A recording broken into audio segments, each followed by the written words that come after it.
It was 3:17 a.m. when my phone buzzed violently on the nightstand beside me.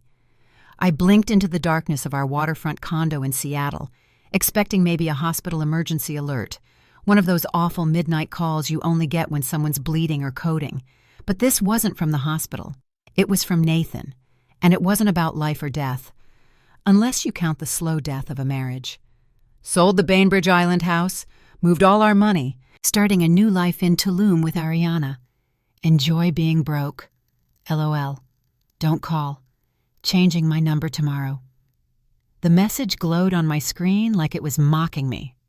I just stared at it. My brain couldn't quite process the words. It was like reading a car crash in real time. Sold the house, our house, moved the money. What money? Ariana? The laughing emoji at the end hit harder than any slap could have. I could hear the Puget Sound outside the window, gentle waves tapping the dock like a heartbeat. Inside, it felt like my own heart had stopped. My name is Charlotte Evans. I'm 53 years old, and I never thought I'd be the woman left behind in a financial ambush orchestrated by the man she married 3 decades ago. But here I was, still in my nightgown, still in our bed.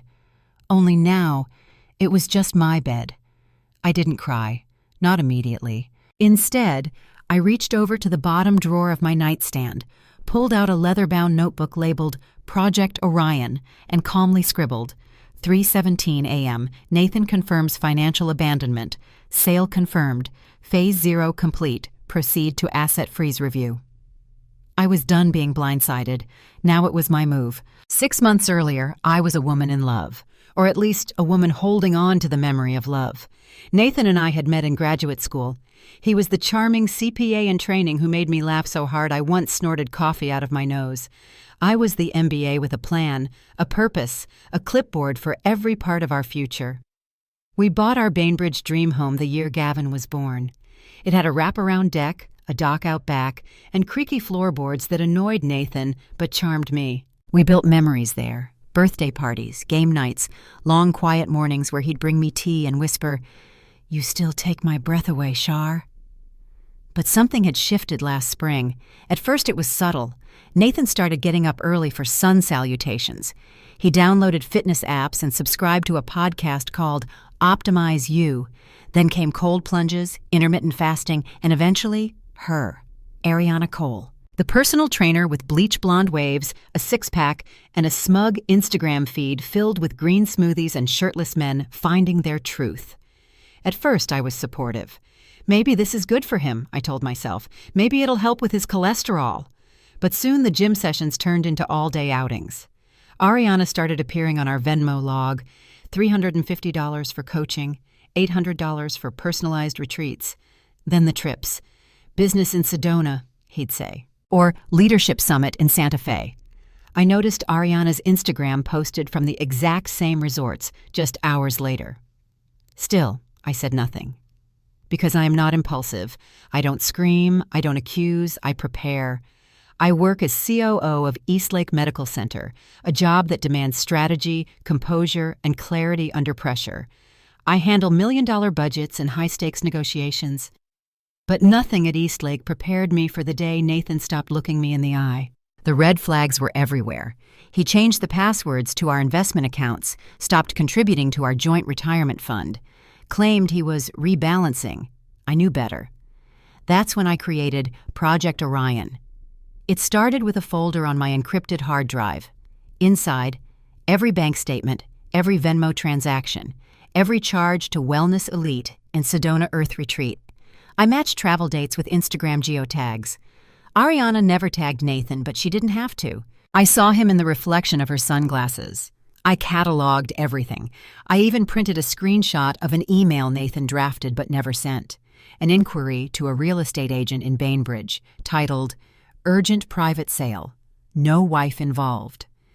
Then came the night that changed everything. He thought I was out jogging. I'd come home early from a leadership conference and quietly slipped through the side door. I was in the kitchen when I heard his voice from the patio. She has no clue. Once the funds hit, we're untouchable. Charlotte still thinks I'm finding myself.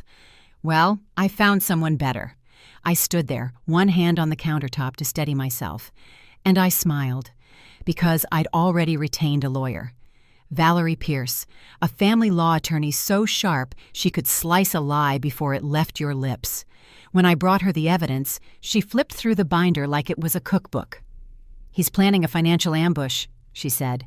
"You're not going to fight this with emotion, Charlotte. You're going to fight it with paperwork." 3 weeks before Nathan's Tulum departure, we filed for an emergency marital asset freeze with King County Family Court.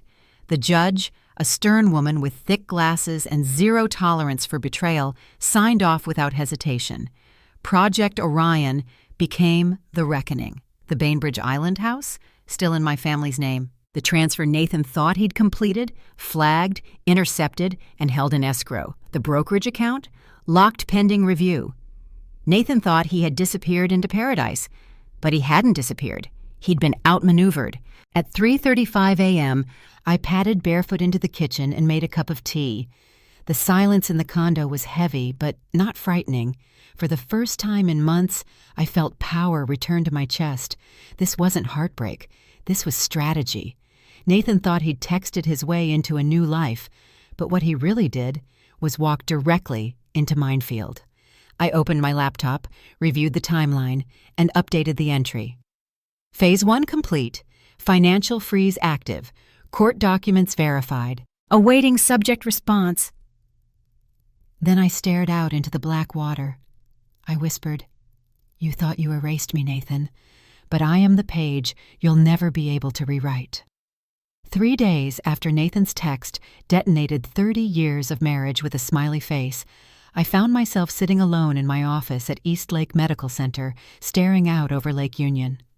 Below me, Seattle was waking up, honking, buzzing, steaming with caffeine and ambition. But inside, I felt unnervingly still. The world was moving, but I had already been moving in secret for 6 months. My team at the hospital had no idea that while I was coordinating operating room schedules and finalizing budget projections, I was also executing a personal mission, one that had nothing to do with medicine and everything to do with survival.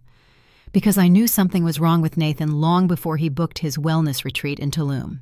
It started with a $4,800 withdrawal, then another, always just under $5,000, always from branches in neighborhoods Nathan never visited before.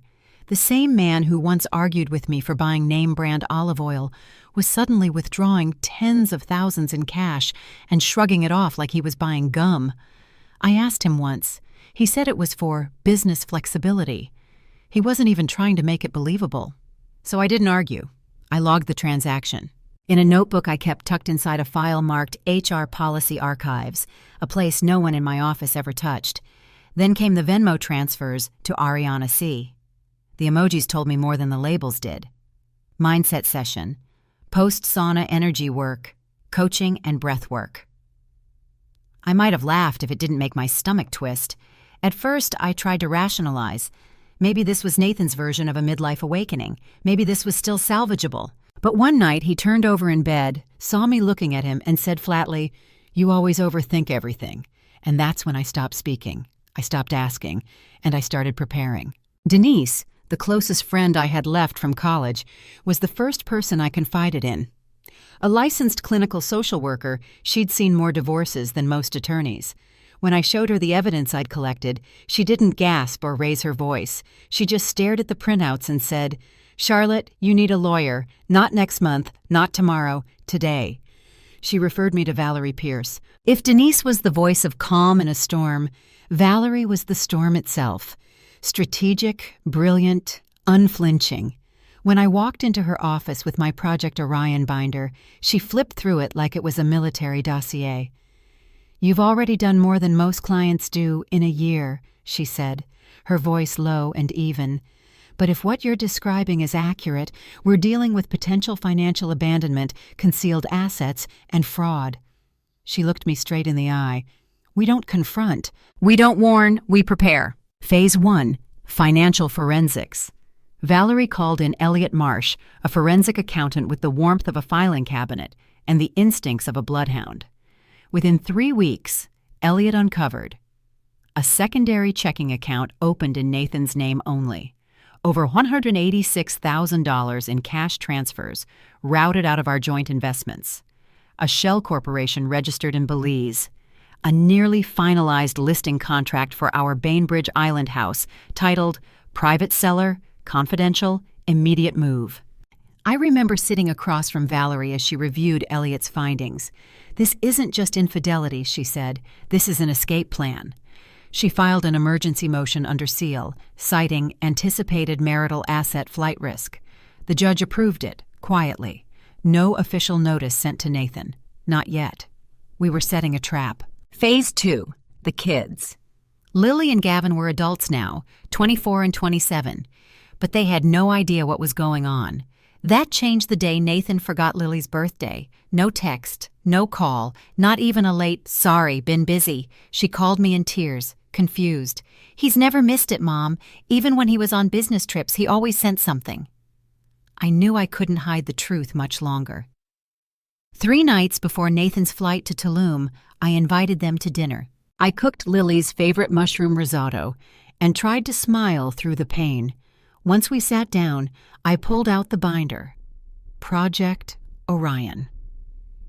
"Your father is planning to leave," I said, voice steady.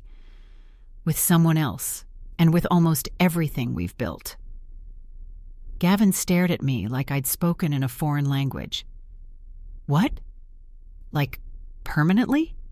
With who?" I showed them Ariana's public Instagram. Wellness coach, holistic lifestyle mentor. Pictures of her in Tulum, in Maui, in Joshua Tree, each location aligning with Nathan's business retreats. Lily didn't speak. She just blinked, her jaw locked. "He tried to sell the house," I said quietly. "Our house. Without telling me. Without telling you." Gavin finally broke. "He's insane. Mom, we'll fight this. I'll help you. Just tell us what to do." "I already did what I had to do," I said, sliding them copies of the legal orders Valerie had filed. "I just needed you to know. I needed you to be ready." Lily finally whispered, "I hate him." I reached across the table, squeezed her hand. "You don't have to, but you do need to understand what he's become." Phase 3. The final signal. The night before his flight, I heard him on the patio again, talking on the phone with Ariana. He thought I was asleep. "She still doesn't suspect a thing. By the time she figures it out, we'll be on the beach. Private villa, all-inclusive, house sold, retirement accounts cleared." My grip on the stair railing tightened. I could have stormed outside. I could have screamed. Instead, I walked back to our bedroom and wrote one last note in my binder. "Subject proceeding with exit strategy, verbal confirmation, timestamp 10:48 p.m. The morning of the departure." Nathan kissed me on the cheek. I nearly recoiled. "I'll be off grid for a few days," he said. "No Wi-Fi, just silence. Soul work. Don't worry if I don't text." I handed him a smoothie for the ride to the airport. "Enjoy the sun," I replied. That same afternoon, Valerie and I finalized the emergency marital asset freeze. The timing had to be perfect. After he left the country, but before he initiated his transfers. When we left the courthouse, Valerie turned to me. "You ready for him to discover it?" I nodded. "He thinks he already won." Back to the present. It was strange. The peace I felt after the text arrived. Not devastation, not rage, just clarity. I didn't even turn my phone off. I left it on the nightstand like a beacon. Because when Nathan opened his banking app in Mexico, he would find frozen accounts, voided transfers, a flagged offshore shell company, a pending contempt motion, and the woman he thought he abandoned waiting for him with an army of legal receipts. Outside, the sky over Seattle blushed a soft gray. A ferry horn echoed faintly from the sound. I sipped my tea, and I waited, because the war had already started. But I'd been preparing for this battle longer than Nathan ever imagined. At exactly 5:42 a.m., my phone buzzed with a security alert from the bank. Unrecognized login attempt location, Tulum, Mexico.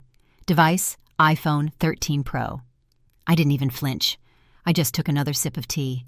10 seconds later, another notification. Attempted transfer, $98,750 to offshore account. Flagged, account frozen. Then a third one. Multiple incorrect password attempts. Your account has been temporarily locked." I smiled. He was unraveling. The man who thought he could disappear with our money, leave me to sort through the ashes, had just hit the first wall I built months ago, and it wouldn't be the last. At 6:03 a.m., my phone lit up again. This time, it wasn't a banking app. It was him, Nathan Evans. Still saved in my contacts, still with that dumb little heart emoji next to his name, an ironic relic of a life that didn't exist anymore. I let it ring 4 times. Then I answered, "Charlotte, what the hell did you do?" No hello, no explanation, just raw panic. I leaned back in my chair, cupped my mug, and said calmly, "Good morning, Nathan. How's the retreat?" "Don't play with me. The accounts are frozen. I can't access anything. Not the investment funds, not the house escrow, nothing." "What did you do?" I took a long pause before responding. "I protected what you tried to steal." For a moment, the line went quiet. Then the pleading began. "Look, this got out of hand, okay? I wasn't thinking straight. Maybe we rushed things. I didn't mean for it to hurt you like this. We can work this out. Just come on, Char. 30 years, you can't throw that away." I could hear Ariana in the background yelling something, her voice shrill, panicked. "You said it was your money." "Sir, you told me she was already out of the picture. I didn't sign up for this disaster." And suddenly, Nathan's dream life, the one he tried to build on deception, was crumbling right there in his beachfront villa. Liv. "Your accounts are frozen by court order," I said. "The house sale has been suspended, the escrow funds are in legal custody, and the offshore transfer? Under investigation by the IRS. You're spying on me?" "No, Nathan. I'm protecting myself." "You thought I wouldn't notice, but I've been watching for 6 months." And then I hung up. By 8 a.m., Valerie and I were on a call drafting the next move, a formal injunction against marital asset dissipation. "This is textbook," she said. "He made every mistake. We have intent, we have action. Now we escalate." Meanwhile, Elliot, our forensic accountant, compiled his second report. This one included screen recordings of Nathan's login attempts, flagged locations, and even time-stamped ATM withdrawals from the week before he left for Tulum. He tried to withdraw nearly $250,000 in 90 days, Elliot reported. That violates 3 financial agreements and 4 state laws on undisclosed asset movement in divorce situations. That same afternoon, Valerie filed the injunction in King County. Later that day, I met Gavin and Lily for breakfast. Capitol Hill. Quiet diner. Windows fogged from the cold morning. I showed them the call logs, the legal filings, even the transcript of Nathan's failed attempt to override the escrow agreement through our real estate agent. "Mom," Gavin said, eyes wide, "you're literally operating like a secret agent." "Not a secret agent," I replied, "just a woman who refuses to be erased." Lily barely touched her food. She just sat there, scrolling through Ariana's now-deleted Instagram posts, the ones that used to boast about luxury wellness getaways and energy cleansing. "She's freaking out," Lily muttered. "All her comments are gone. People are asking about you, about Dad. It's like she's trying to disappear." "She will," I said. "They both will, eventually, but not before this is finished." That evening there was a knock on my door. Michael Evans, Nathan's older brother, a quiet man, a tax attorney by trade.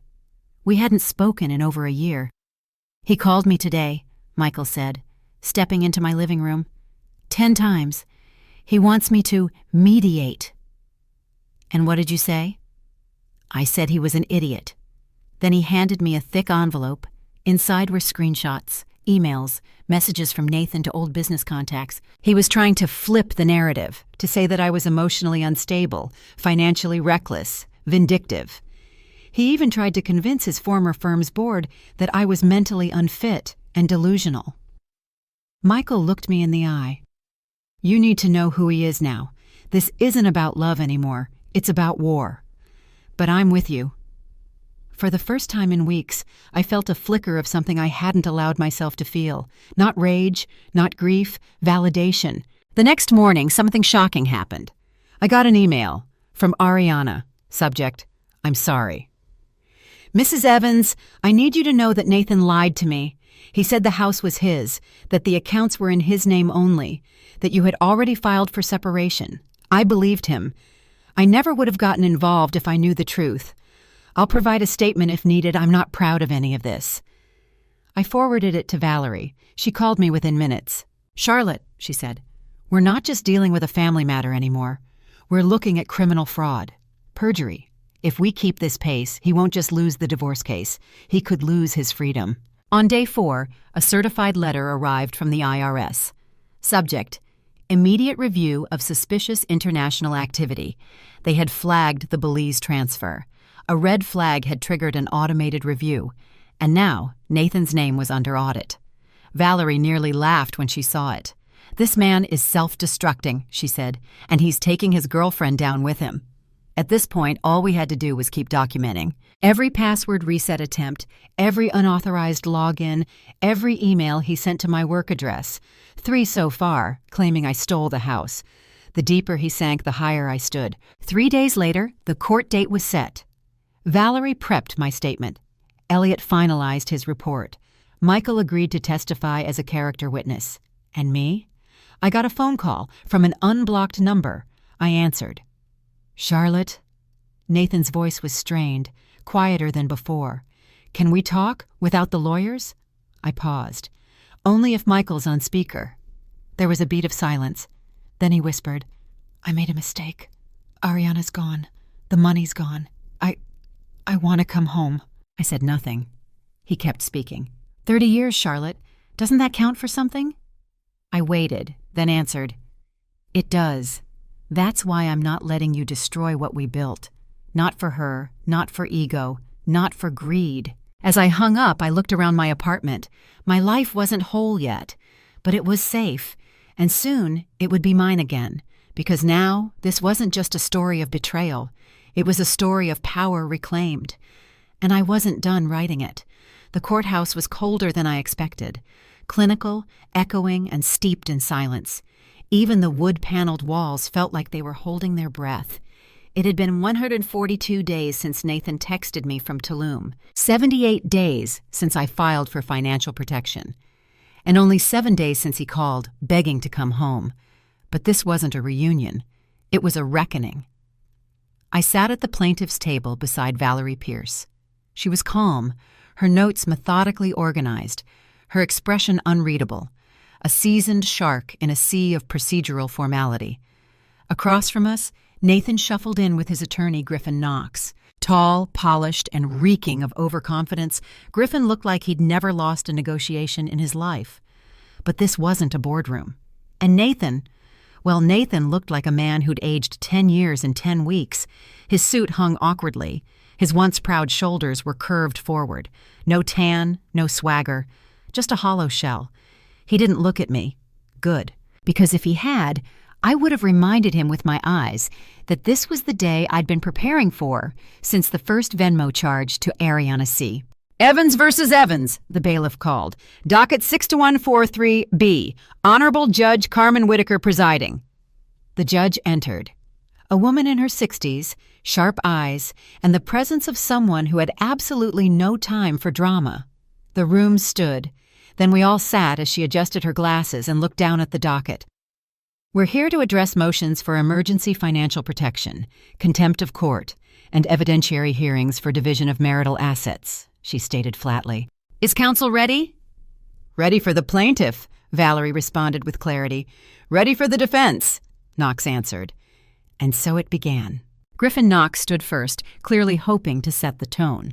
"Your Honor, what we have here is a regrettable misunderstanding between spouses. My client, Mr. Nathan Evans, had a temporary lapse in judgment. He sent an emotionally charged message from abroad. He regrets it deeply, but these actions, while unfortunate, are not criminal." He paused dramatically. "They're human." Valerie remained perfectly still, then stood, her voice unshaken.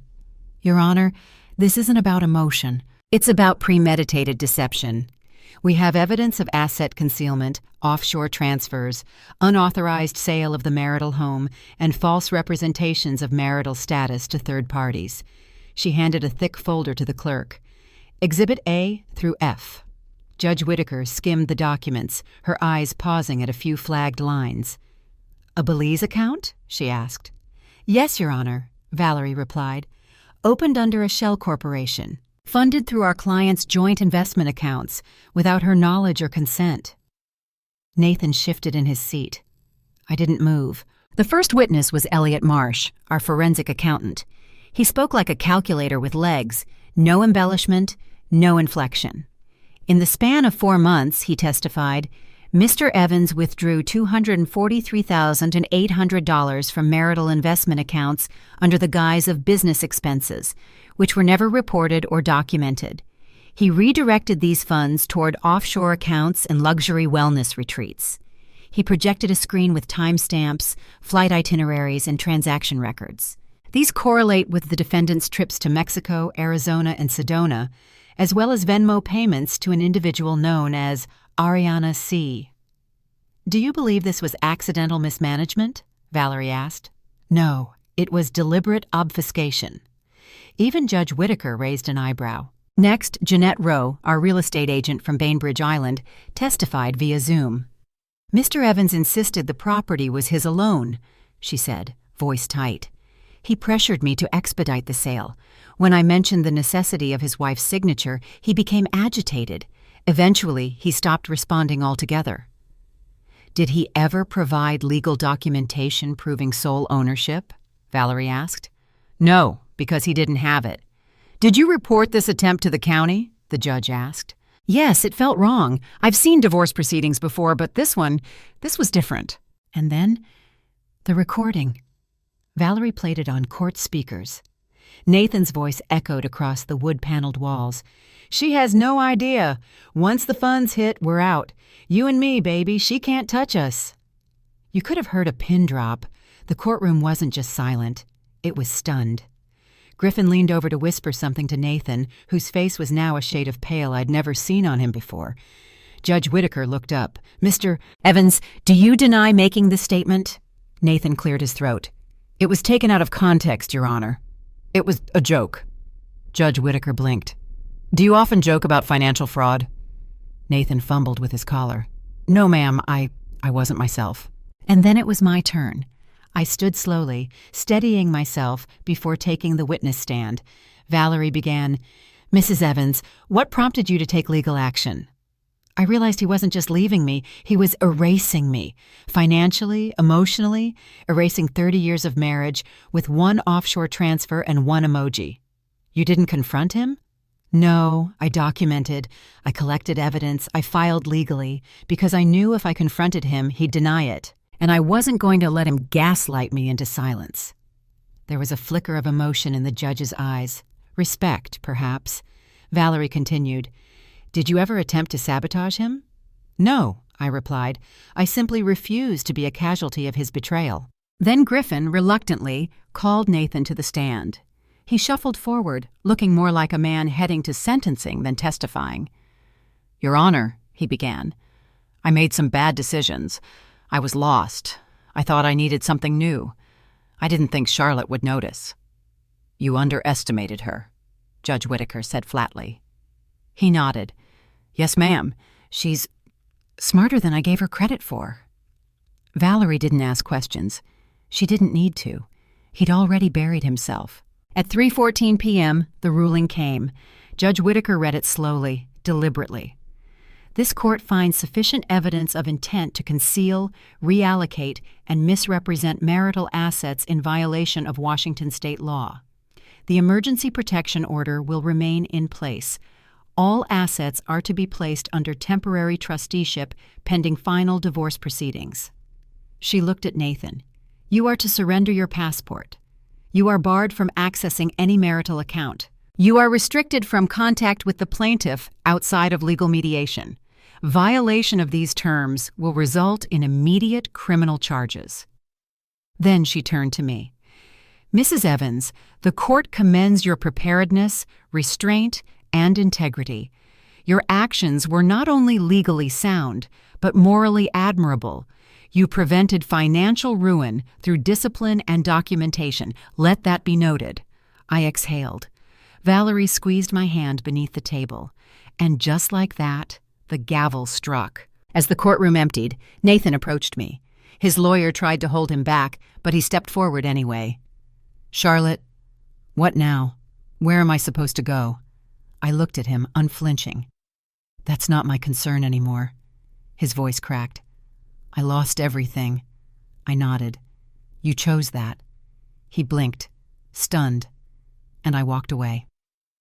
That night, back at my apartment, Gavin and Lily joined me on the porch. Michael brought wine. Valerie stopped by, grinning with quiet pride.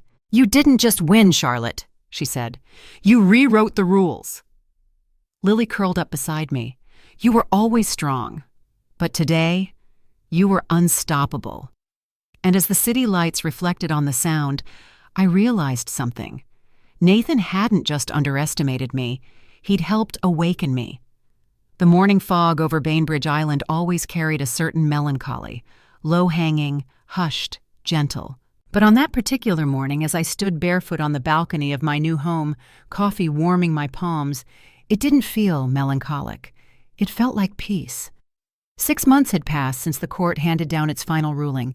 6 months since Nathan was ordered to surrender his passport, leave our home, and face the life he'd built on a foundation of lies. 6 months since I finally, truly, took back everything he tried to erase. The house wasn't new. In fact, it was older than our Bainbridge property, with worn floorboards that creaked when I tiptoed across the kitchen late at night. But it had soul. It had character. It had me in it. Gone were the sterile granite counters and sleek chrome finishes Nathan always insisted on. This cottage had warmth, books stacked unevenly, mismatched mugs, family photos framed in driftwood Gavin found on the beach, everything imperfect, everything intentional, everything mine. The divorce was final. Judge Whitaker had ruled in my favor. Full ownership of our Bainbridge Island residence. 75% of our retirement and investment assets, all legal and investigative fees reimbursed, and a binding clause that prohibited Nathan from contacting me directly without legal counsel. He also lost his position as CFO after the offshore account details became public. The board didn't care for scandal, especially when the term fraudulent concealment of marital assets was whispered among investors. The Puget Business Weekly headline read, "Executive ousted amid divorce scandal and financial misconduct. Short, brutal, factual." He had tried to humiliate me. In the end, he humiliated himself. Our kids adjusted in their own way. Lily moved back to Seattle, closer to me. She said she wanted to help, but I knew she just didn't want me to feel alone. We started a Sunday dinner tradition: roasted vegetables, salmon from the local market, sometimes takeout when I was too tired to pretend to be domestic. Gavin brought his new girlfriend, a sweet art therapist named Renee. She laughed like someone who knew pain but refused to be ruled by it. One night, as we were playing Scrabble in the living room, Gavin glanced up at me and said, "Do you know what I think strength is, Mom?" I smiled. "Tell me." "It's the way you planned every move without ever raising your voice. It's how you stayed kind. How you didn't let him turn you into someone bitter." Lily chimed in, "You were steel under silk, Mom. Always have been." I didn't respond. I just reached across the table and squeezed both their hands. That was the real win. Not the property, not the money, them, us, surviving. The workshop started quietly. A friend of Valerie's had reached out, a journalist working on a piece for the Seattle Times called "Women Rebuilding After Betrayal." Valerie had submitted my story without telling me. When the article was published, I received over 200 emails in the first week, from women in their 60s and others barely 30, from single moms, executives, teachers, artists, all with the same chorus. "I thought I was crazy. I thought I was the only one.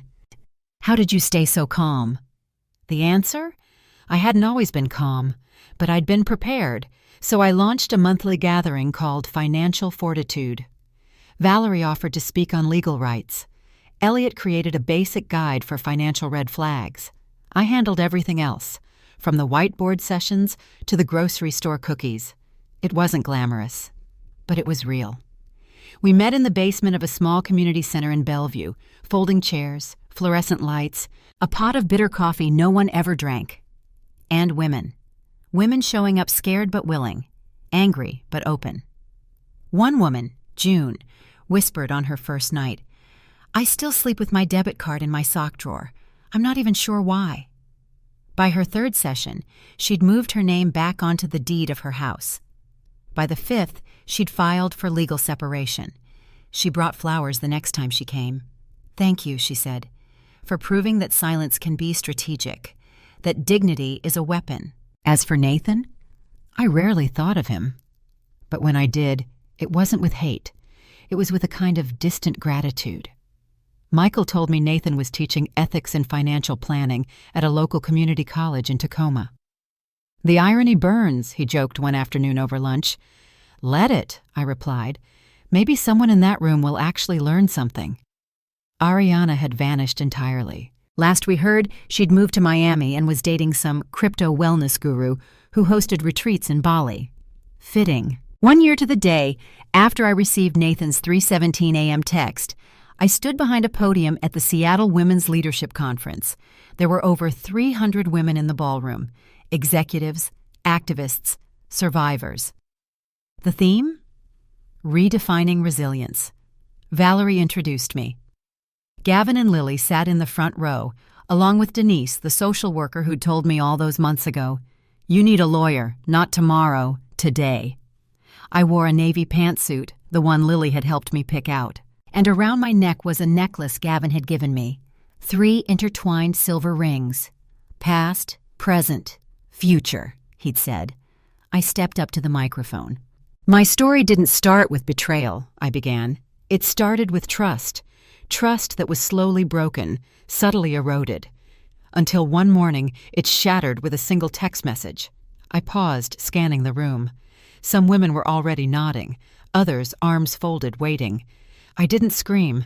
I didn't burn his clothes or slash his tires. I didn't let rage define my next step. What I did was prepare. I held up a thin folder labeled The Reckoning. I documented. I consulted. I protected my future quietly, methodically. I became my own first responder. The room was so quiet, I could hear someone's pen drop. You don't need to yell to be powerful. Sometimes the most powerful thing you can do is whisper, "Not this time," and mean it. Applause erupted, deafening, overwhelming. I blinked away tears. But they weren't sad tears. They were grateful ones. That night, back at my cottage, I curled up on the porch with a blanket wrapped around my legs. The sound whispered against the rocks, and the moon lit up the waves like threads of silver. I wasn't lonely. I wasn't bitter. I wasn't even angry anymore. I was whole. I took out my notebook, the one I had written in that night at 3:17 a.m., and turned to the final page. 1 year later, he tried to erase me. Instead, I rebuilt me, stronger, louder, unshakable. I closed the notebook and whispered into the night, "Thank you, Nathan, for showing me what I'll never settle for again." Then I exhaled and smiled.